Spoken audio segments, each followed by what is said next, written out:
everyone fine.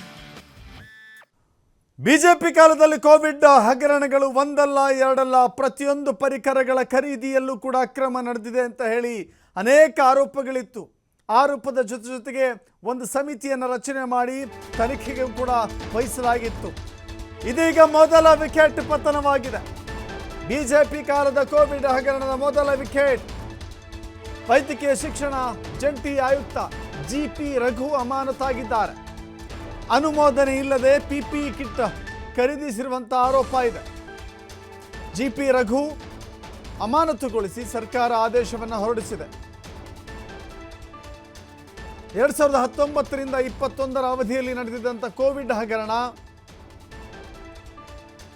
ಏನೇನು ಖರೀದಿ ಮಾಡಿದ್ರು ಅಂದರೆ PPE kit, N95 mask, ventilators, bed, cot, ಜೊತೆಗೆ ಮಾತ್ರೆಗಳು, ಹೀಗೆ ಬೇಕಾದಂಥ ವೈದ್ಯಕೀಯ ಪರಿಕರಗಳ ಖರೀದಿಯಲ್ಲಿ ಎಷ್ಟೊಂದು ದೊಡ್ಡ ಅಕ್ರಮ ನಡೆದಿದೆ ಅಂತ ಹೇಳಿ ಚರ್ಚೆ ಆಗ್ತಾ ಇದೆ, ತನಿಖೆ ಆಗ್ತಾ ಇದೆ. ಅದರ ಮೊದಲ ವಿಕೆಟ್ ಭಾಗವಾಗಿ ರಘು ಇಲ್ಲಿ ಅಮಾನತಾಗಿದ್ದಾರೆ. ಖರೀದಿಯಲ್ಲಿ ಅಕ್ರಮ ಮಾಡಿದ್ದಾರೆ ಅಂತ ಹೇಳಿ ಜಂಟಿ ಇಲಾಖೆ ತನಿಖೆಗೆ ಸೂಚನೆ ನೀಡಲಾಗಿತ್ತು. ಸೇವೆಯಿಂದ ಅಮಾನತು ಮಾಡಿದೆ ರಾಜ್ಯ ಸರ್ಕಾರ. ಅಮಾನತು ಮಾಡಿ ಆದೇಶವನ್ನು ಹೊರಡಿಸಿದೆ.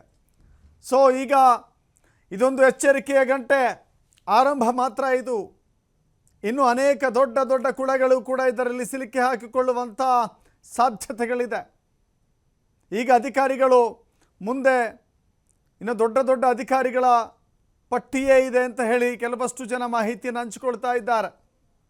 ಅದರಲ್ಲೂ ಅಂದಿನ ಸಚಿವರ ವಿರುದ್ಧವೂ ಕೂಡ ಆರೋಪ ಇದೆ. ಅಂದಿನ ಇಲಾಖೆಯಲ್ಲಿದ್ದಂಥ ಉನ್ನತ ಅಧಿಕಾರಿಗಳ ಮೇಲೂ ಕೂಡ ಆರೋಪ ಇದೆ. ಒಂದು ಪಿಪಿಇ ಕಿಟ್ ಆವತ್ತಿನ ರೇಟ್ ಎಷ್ಟಿತ್ತು ಅದನ್ನು 10 ಪಟ್ಟು 50 ಪಟ್ಟಿಗೂ ಹೆಚ್ಚು ತೆಗೆದುಕೊಳ್ಳಲಾಗಿದೆ ಅಂತ. ವೆಂಟಿಲೇಟರ್ಗಳ ಖರೀದಿಯಲ್ಲೂ ಅಕ್ರಮ,